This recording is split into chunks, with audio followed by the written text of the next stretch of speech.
The AFL finals are finally here for 2023, and I'm here to go through my week 1 tips and predictions for the 2 qualifying and elimination finals. We've got some interesting matchups shaping up this final series. All of them could go either way. It's the finals, anything happens. Let's hope we can see this week 1 of finals top last year's, because last year's was one of the best week 1 of finals I've ever seen. You saw Brisbane beat Richmond in that controversial ending at the Gabba last year by 2 points. You saw Sydney upset the Demons at the MCG.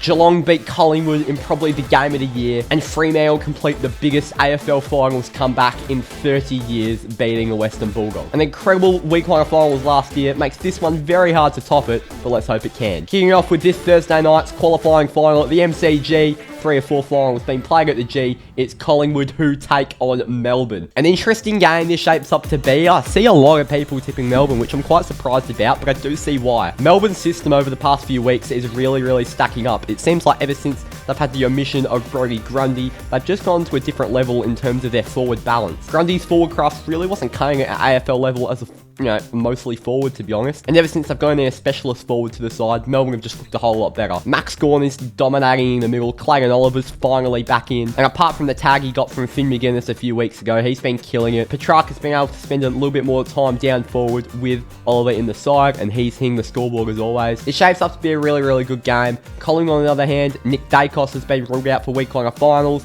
And over the last few weeks, Collingwood have looked a little bit shaky, but it doesn't stop them from being the best team in the competition. For me, I think the Pies win this one. They've got too much class, too much experience in front of a big crowd. And I know these are 2 big Melbourne teams, the crowd will still be 90% Collingwood in a sellout at the MCG on a Thursday night. I'm going to go the Pies to win this one by 9 points in a good game of footy, which sends Collingwood through to a home preliminary final and Melbourne into a home semi-final. Next up on the Friday night, we've got the first elimination final between Carlton and Sydney, 5th versus 8th. Now, when I first was thinking of this game, I thought I could only see this going one way, which would be a Carlton win, but I've been thinking more and more about it, and Sydney love to just pull a random win out. We saw them beat the Demons in that qualifying final last year at the MCG, which was just a massive upset. And then last round, they took it right to a very good Melbourne side, with the Demons eventually pulling away with their class in the end. And before that Demons game, they were on a 6-game winning streak, so apart from playing that really good Demons side, which, to be honest, they weren't expected to beat, even though I did tip them. The Swans are in a fantastic patch of form, and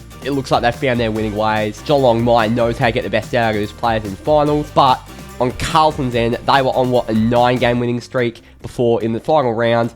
Charlie Curnow wrapped up the Coleman, and then they sort of forgot about it because they had nothing to play for, and the Giants did have something to play for. I don't think you can really read too much into that Blues-Giants game. I watched the whole game, and Carlton didn't really look bothered, and it didn't look like that bothered Michael Voss, to be honest. They just wanted everyone to be fresh and fit for a home, massive elimination final. And I think the Blues will get this done. From the switch they've had from the first half of the year, where they couldn't kick a ball 10 metres, to playing in front of big crowds at the highest of levels. And the Blues, for me, are probably the second favourites for the Premiership. I think they're a real good chance this year. I'm going to go the Blues to win this one by 41 points, knock the Swans out of the competition, and they'll go through to play Melbourne at the MCG in a semi-final. Up next, it's the Saturday afternoon game. I will be streaming this game live from the MCG, the second elimination final, 6th versus 7th, in what promises to be, in my opinion, the most intriguing contest of the weekend. Probably apart from the Pies Demons game, probably the most intriguing contest. It's St Kilda and it's GWS at the MCG. Probably the first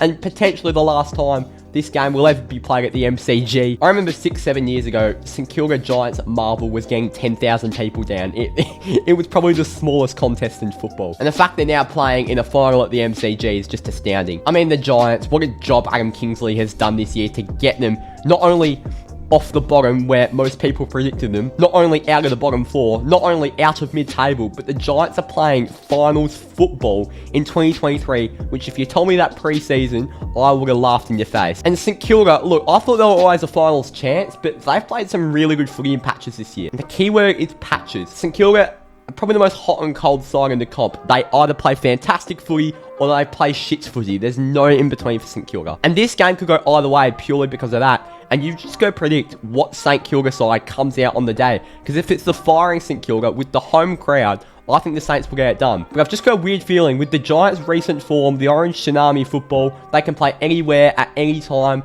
That is what the style of football Adam Kingsley has adopted and the mentality he's drilled into that side.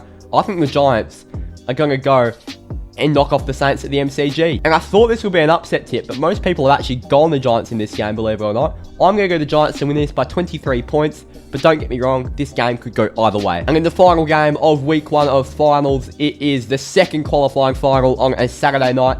The only final not to be played at the MCG, it's at the Gabba. It's the Brisbane Lions and Port Adelaide. To be honest, this is the most lackluster final out of the 4.